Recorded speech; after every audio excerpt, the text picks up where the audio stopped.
Бүгін бізде өндірістік сабақ. Өндірістік сабағымыздың тақырыбы жылқы малын клиникалық зерттеу әдістері.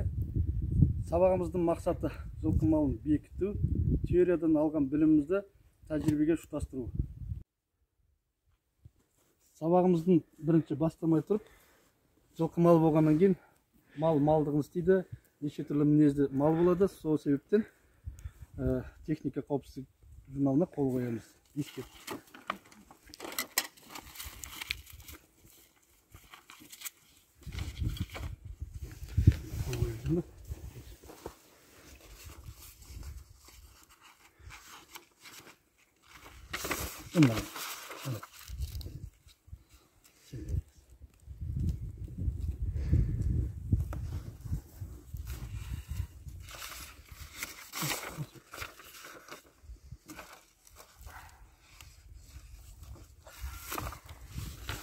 Бүгін сабағымызда пайдаланатын құрал жабдықтар: жылқы малын аузын керетін ауызгергіш, температура өлшейтін термометр, перкуссионный балға, содан кейін фонендоскоп. Осы 4 құралмен біз сабағымызды өткіземіз. Осымен сабағымызда клиникалық зерттеу әдісін бастаймыз. Бірінші, біз мал аулаға келгенде мал иесінен анамнез жинаймыз. Анамнез дегеніміз жәнегі жылқының иесінен мына жылқы неше жасар, жынысын, содан кейін қай уақыттан бастап ауырғанын, ақырғы 1-2 күнде қандай жем шөп берді, соның бәрін тексеріп алып, ары қарай жәнегі тексеру әдістерін қолданамыз. Бірінші, малдың күйін қараймыз. Мына мал қазір шаяқтап, дені сау жылқының мал шаяқта тұрады, көрдіңдер ғой, е? Қазір шаяқта тұр. Бір аяқ көтеріп тұрады. Дені сау мал солай тұрады, жылқы малы. Бір аяғын көтеріп тұрады.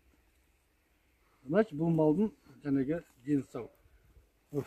Одан кейін көз жанарын қараймыз жылқының. Көз жанары бұл жылқының жақсы, е?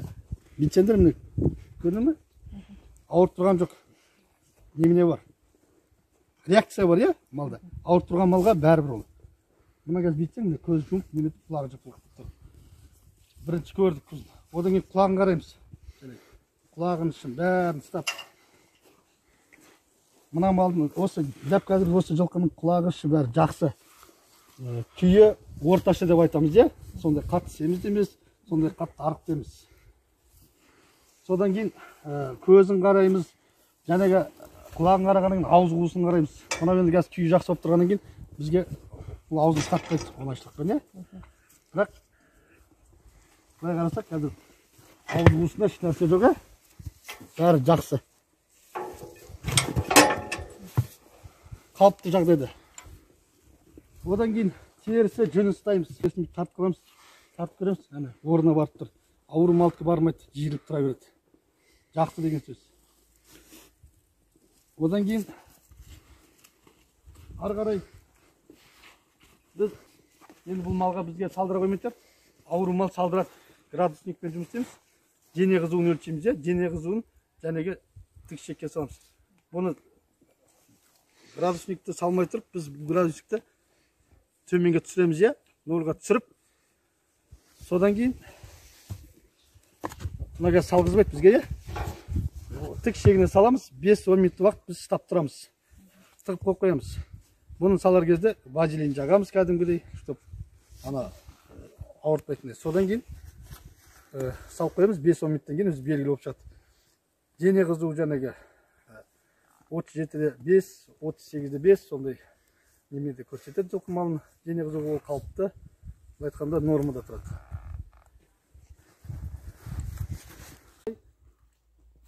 Жүрек қағысы, өкпе қағысын тыңдаймыз, е біз?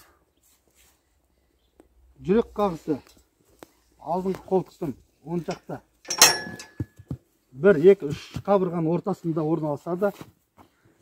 Бұл енді қазір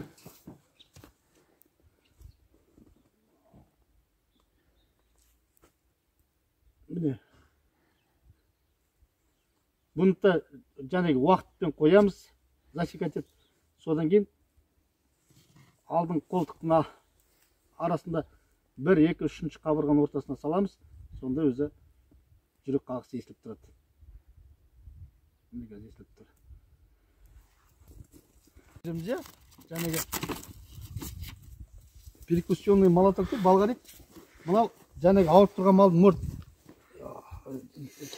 келген аулаға жылқыма келген аулаға біз мал ауырып тұрғанда тексереміз ғой келген неменеден болып тұр, неден ауырып тұр. Сонда бүйтіп аяғын соғамыз. Әр буынын.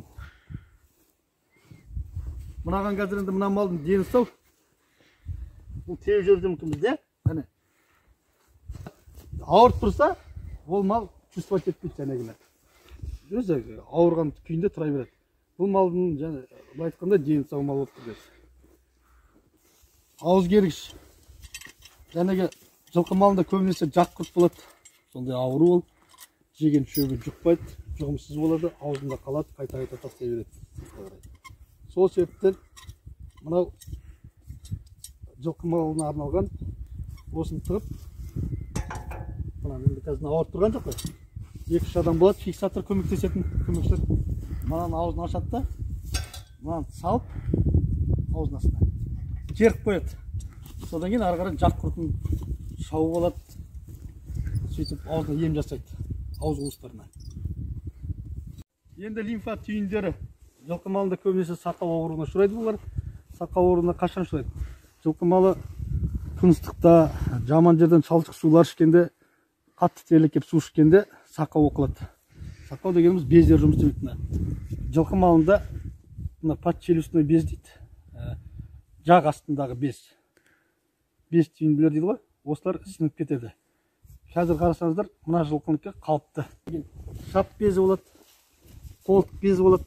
Бұл енді бұл мал қазір ауырып тұрған жоқ қой бізде. Қазір бұл бізге стата қоймайды. Өз қалыпында тұр. Шап безіне біз қазір барамаймыз. Ол мал фиксатор болу керек. Бұл малдікі қазір өз қалыпты жағдайда ауырып тұрған жоқ. Ауырып тұрып неметсе, онда бізге ол стата береді. Міне. Қалыпты жағдайда тұр.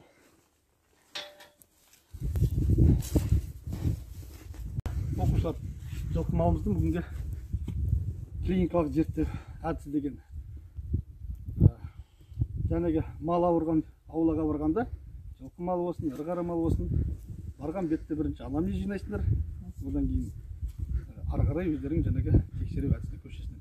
Көз жанарын қарайсыңдар, ауыз қуысын қарайсыңдар, құлағын қарайсыңдар, терісін қарайсыңдар, жүнін қарайсыңдар, бездерін қарайсыңдар, солай. Содан кейін барып, ары қарай керек затты, керек дәрілерді пайдаланасыздар. Емге кірісесіздер. Оқушылар, бүгінгі сабағымызда аяқтаймыз. Ұғымды болды ғой, иә? Оқыңыздар ғой? Қалай жұмыс істеу керек екен? Жылқы малына келгенде тағы айталап айтам. Дөрекі мінез көрсетуге болмайды, қатты дауыс шығаруға болмайды. Атауы кличкасы дейді, кличкасы болса, кличкасын айтып, ақырын кеп, сипалап, сөйтіп кеп, малға клиникалық тексеру әдістерін жүргіземіз. Ұғымды болды ғой, иә? Осымен сабағымызды аяқтаймыз.